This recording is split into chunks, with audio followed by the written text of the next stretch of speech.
Orbit, we talk about the future tense of art. I'm Giovanna, the host to talk about the future of Web3. If you like our episode, share and like with your love. Today we have Renata. She's going to share her recent artwork and her art journey. Why don't you introduce yourself? Thank you, Giovanna. I'm really happy to be talking with you. I'm speaking with you from Lion's Head, Ontario, Canada.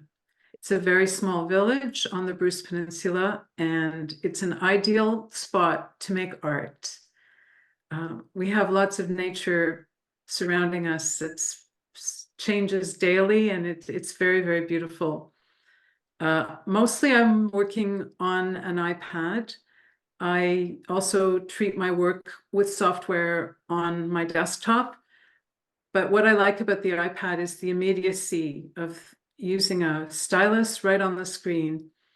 Even though I make digital work, I always want to have a hand-drawn component to it. I want to see the hand of the artist. Before I became digital, I worked in more traditional media like paper, sculpture, installation. I did a lot of different kinds of things. But once I started with digital, there was no looking back. I'm very happy, and I really like all there's lots of always new developments to explore. I'm a Texpressionist artist. Yeah, that's how we met. Exactly. And it's a global, international kind of phenomenon. And what I like the most, I think, is we have a meeting once a month where we present work. And even if you don't present, there are always ideas that come up, and I get new influences, and I've made lots of good connections, and I've done some curatorial work recently for the movement or the community. We did a project recently called Siberiana, which was a virtual world that 4 people from the group, Tommy Mintz was the chief architect, and we created this environment, this town square, with a series of doors, and each artist who participated got their own studio that you went through the door and you arrived in their studio. For my project for that it was called Mycophilic Imaginarium, and it was all about mushrooms. One of the reasons we made Siberiana was we as a group, we had exhibited on Kunstmatrix virtually, and we didn't like to do the same thing with the white box gallery setting with the wooden floor. And I said, why don't we have a floor like in the forest made of moss with mushrooms? And then people just took off on that idea, and we made this town square with an open sky and terracotta tiles and just a very un-gallery-like setting, hoping that the artists would take that idea. And many of the artists did. One man made a cave out of stone for his studio, and mine, I didn't have any walls. I just had, the works were suspended in the dark. So you could go outside the work and inside the work. You could actually go through the work. And for me, it was really interesting to see how you could get up really close to it, and the resolution was very, very good up, like at an angle. So we had a good experience with Siberiana, and now we're working on another show with a couple of people whom I met about 2 years ago. They're called the Museum of Wild and Newfangled Art, and they purchased one of my NFTs, and that's how I was introduced to them. They're both based in New York City, and one of them is a professor at NYU. She teaches technology and dance. And Texpressionism is working on I guess, a virtual group show with them, and with the possibility of minting the work. Another thing I've been involved with is a show about the sea, a marine-based show, and we're booked to present the show at the Cape Cod Museum of Art on Cape Cod in Massachusetts. And it opens in November, and it runs through till end of February. And it's a two-person show, and it is a show of my animations, and all of them have a theme of the ocean. The name of the show is Mariniana, the Interrupted Wave. And I also just participated in the Wrong Digital Biennale. So some of the work I'm going to show you now is partly based on what I did for that. I was working with AI, and I was making a series of faces. And I was using Renaissance art like Botticelli. I was using 19th century French painting and drawing. And I was feeding those images into the AI and combining them with my own work.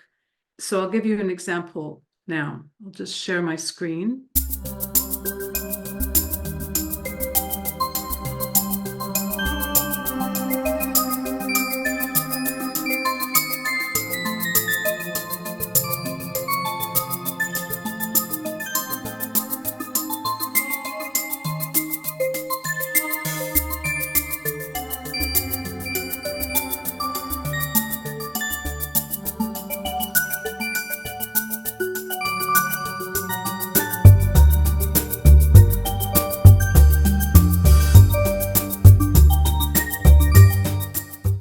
Yeah, there's some recent, I mean, it's not super old. Like this is really reasonably up to date.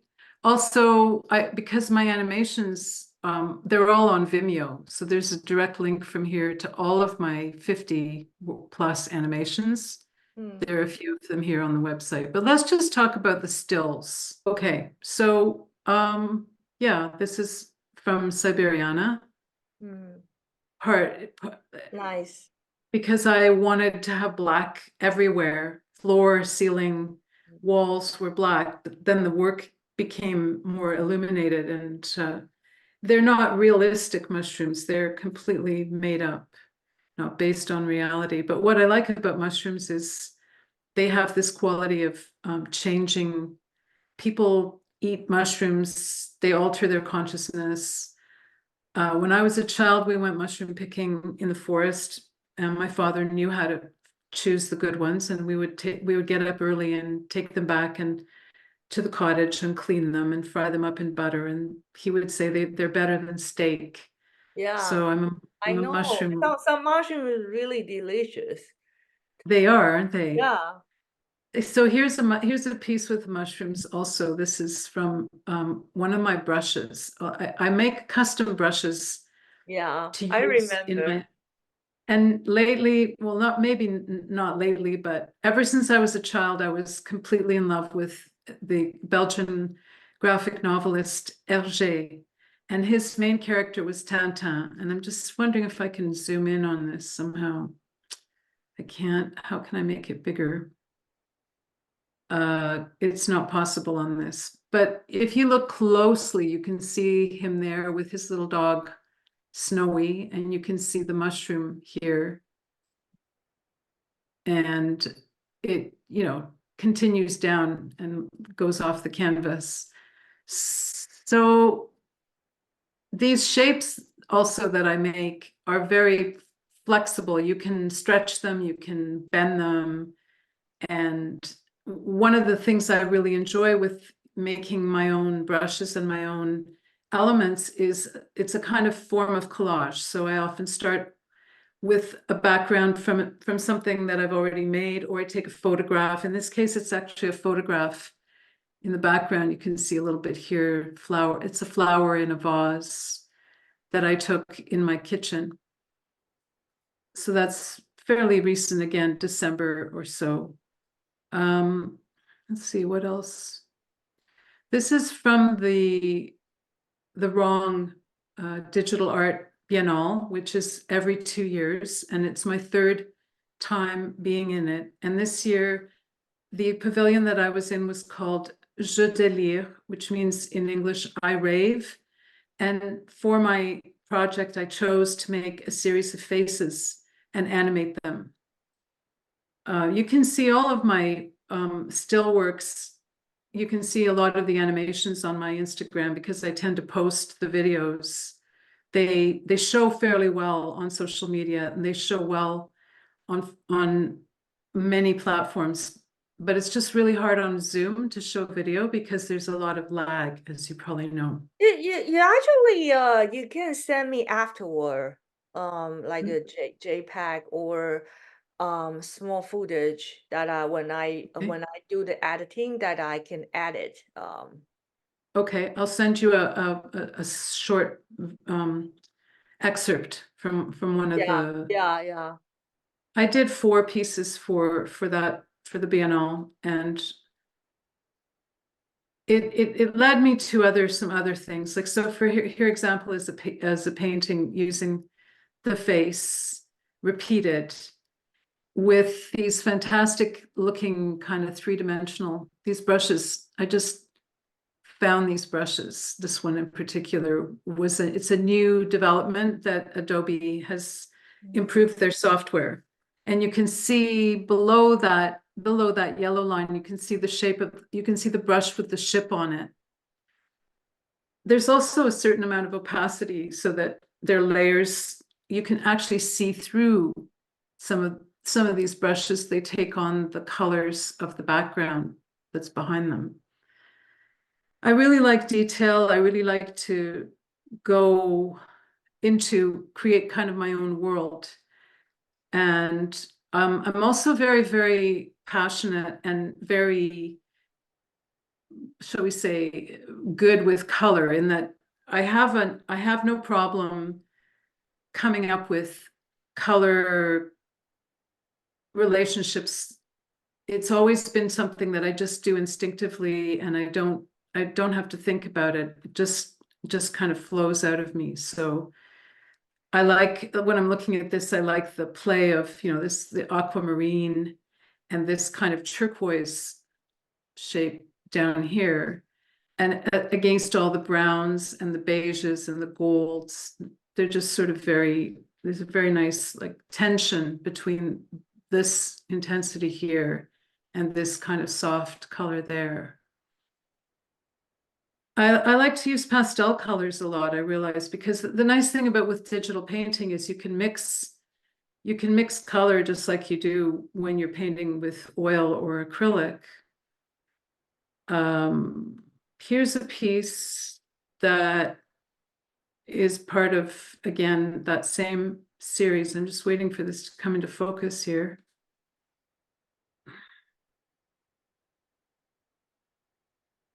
No. Oh, there we are. Okay. These lines that I put in here, I wanted to give the illusion that there were things hanging. These things are hanging in the air. The background is a piece that I took and I pixelated it to use as the ground. And then this shape here and this shape here, they're watercolor.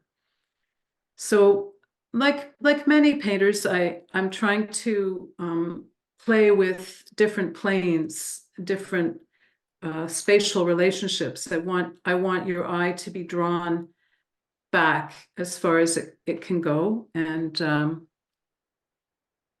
then I like to put these shapes on top of everything to give even more dimensionality, more depth.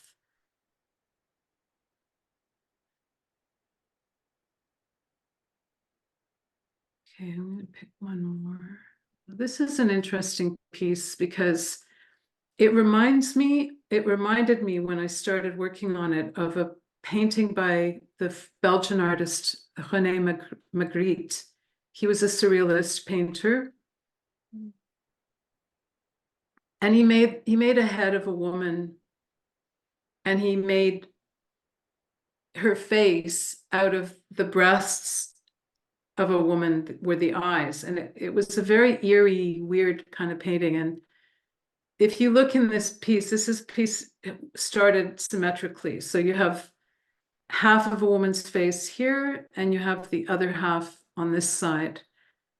But I don't find symmetry very interesting. It's very easy to do things symmetrically with digital, but I always make stuff go off to one side or off to the other side to make the composition more interesting. So again, these kind of watercolor, soft pastel areas, and then the more intricate, this is a brush, and this is one of the shapes. And there's a brush made out of, from a Tintin book. It's a drawing of a ship. Ship's actually the horn of a ship, making sounds. Yeah, it says After Magritte, that's the title. So I acknowledge that I was thinking of him. He was quite a master. And I love art history. I love to make references to painters from the past, because a lot of when I was younger as an art student, I went to museums to study the old masters as much as possible. And then, you always, as an artist, you always get influenced by what came before you. Do you have any questions? I really like all the colors and all these like kind of a surrealism the image. When you create this artwork, like what was the like original any idea concept that let you choose the elements? For example, like those faces, or it just like simultaneously it just happened. Well, I think one thing I've discovered about working with AI is that I don't want photographic realism. I don't want it to give me a realistic image. And then when I do get something from the AI, like for example, this face here, it's not interesting to me to have it just look like a face. So as you can see, I made it into a kind of like a space, something out of space, a kind of a sculptural. There's a sculptural feeling to this one. And then with this one, I overlaid it with a lot of color to give it another look. I don't want realism. I don't want to fool people to think that they're looking at something that's perfect. It's an expression. Is from text or I know like Adobe recently they have a new they have a like a new AI tools that you Mhm. can actually text to generate image, Yeah, or no, this is just the based on something you choose. No, I haven't actually explored the Adobe one. I think it's called Firefly. I use Midjourney. I've been using Midjourney since about June of 2022. Yeah. And first I did the text prompts and made images, but then they allowed you to blend images. So you can pull any images from anywhere and put 5 of them together and give them a certain weight. And you can tell it like how realistic you want it or how stylized you want it. And it blends them. Sometimes you can put 2 if you want, or 3. It's a little clearer. You can see a little better what's happening. But I like to use a lot of them. I like to pile them on top of each other. And then of course you get 4 images from that. And you blow up one of those and you save it, and then you put that into the mix. So it's like having children. You just keep making images from the previous images. Eventually you have so many that it becomes not very productive. So I usually stop. I usually only do it for a little bit, and then I take what I've been given, and then I morph it, and I color it, and I stretch it, and I do all kinds of things to it, because I basically want the viewer to have to decipher what they're seeing. I don't want to give them, I don't want to give them something easy to look at. Um, are you going to are you going to mint as NFTs, or are you going to showcase like a print out a physical work? It depends on the circumstance. More and more, I find that the curators will say, they want this or they want that. I like printing on metal. I like doing sort of 4 foot by 3 foot by 4 foot rectangular on aluminum substrate. And I'm really happy with how they look in that format. I think I have an example here.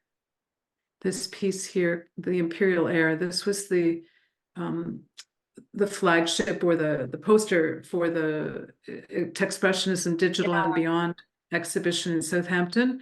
And I had this printed on metal substrate, and it came out looking really nicely because the metal has there's a certain amount of lacquer that they can put on top so that it glows, it pops. And this piece here, I'm going to be showing this summer in Brooklyn, also on metal. And this was actually my first NFT that I sold. I sold it in the Tezos, on Tezos blockchain on object.com. It's called The Rocket Escapes the Flytrap. So I'm having this one printed on metal. And I'm also going to make an animation of it. And I'm going to have the gallery visitors can open their iPhone. There's Wi-Fi in the gallery. They can download the Art Vive app onto their phone, and they can point it at the painting on the wall, and it'll come to life with music on their phone. So because it's already been minted, it's not going to, that's its life as an NFT, but it has another life, the physical work. Yeah, and with the VR. I think it's not that easy to choose like whether like what type of media you want to use, or especially for digital image, sometimes it's tough that I have a hard time to choose like whether I don't know what type of materials like I should pick, like paper or like metal or something like even the color, it can look really different if you choose a different type of papers. Yeah, I printed this one on Hahnemühle rag paper from Germany, and I had a really good printer. He does fine art printing, and it came out really, really well on paper. And I had it because it's all black, I put a white mat around it and a white frame. And it really worked for that one because there's a lot of detail. It's a bit like an engraving. It's a bit like one of those 19th century botanicals. You know how they used to do the very elaborate flower or the very elaborate leaves or seashells? It has that feeling for me. So that I actually had made as a sample to take so that when you go to a gallery, they could show the person one example in a frame, and then they could show 10 other examples on paper in a folder and say, see, this is what it looks like when you print it and frame it. And then the person can choose what they want. But I like metal better because it has this feeling of more durability and more sort of impact. And you don't have to frame it when it's on metal because it's a whole thing unto itself. Thank you for I'm sharing. interested. Yeah, anything else you like to talk about your work, or what is your the earliest upcoming shows? Well, there's this show in Brooklyn which opens in August on the 7th Tomorrow and goes Color. yeah, Hello Brooklyn, and it goes till September 25th.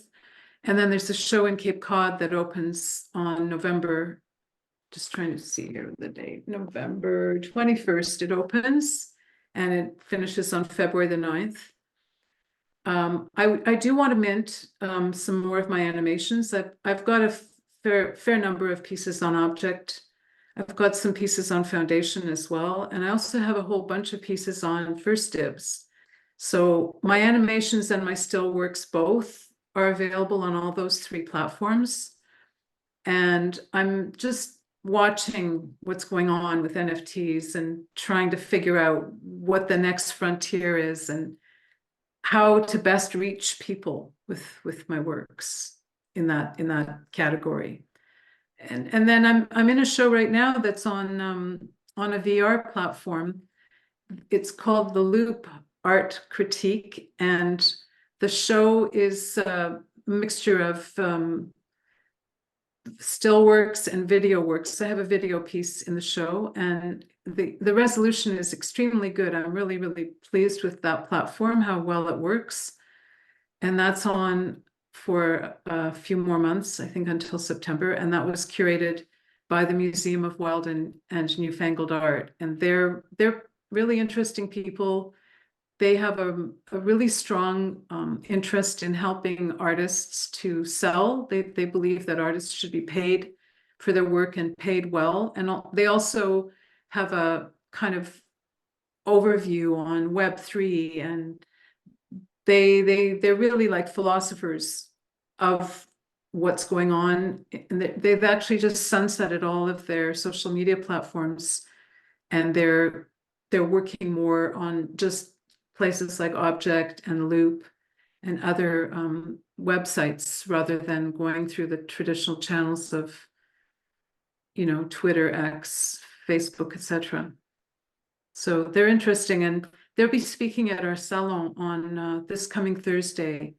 I'm going to be moderating the next Texpressionist Salon, which is always on the first Thursday of every month at 12 noon Eastern Time. And the Okay. topic this week is money. So I've got some very interesting people lined up to speak about the topic, and I think we'll have a good discussion, because it's something that is always a problem in a way for artists. How are they going to support their work? Yeah. It's a better time now. We used to do it later and less people could come, but now we can get people from India and from other parts of the other globe, side. Iran. They can join us without a problem. Germany, it's good. So yeah, you should try to come. Thank you for sharing. My pleasure. Yeah, I Sure. really like her. Oh, Marlena, yeah, this is the Marlin Spike collection on Foundation. Yeah, And it's videos telling a story. nice. All right, I'm going to stop sharing my screen. Okay. All right, Bye-bye. Giovanna. Bye-bye.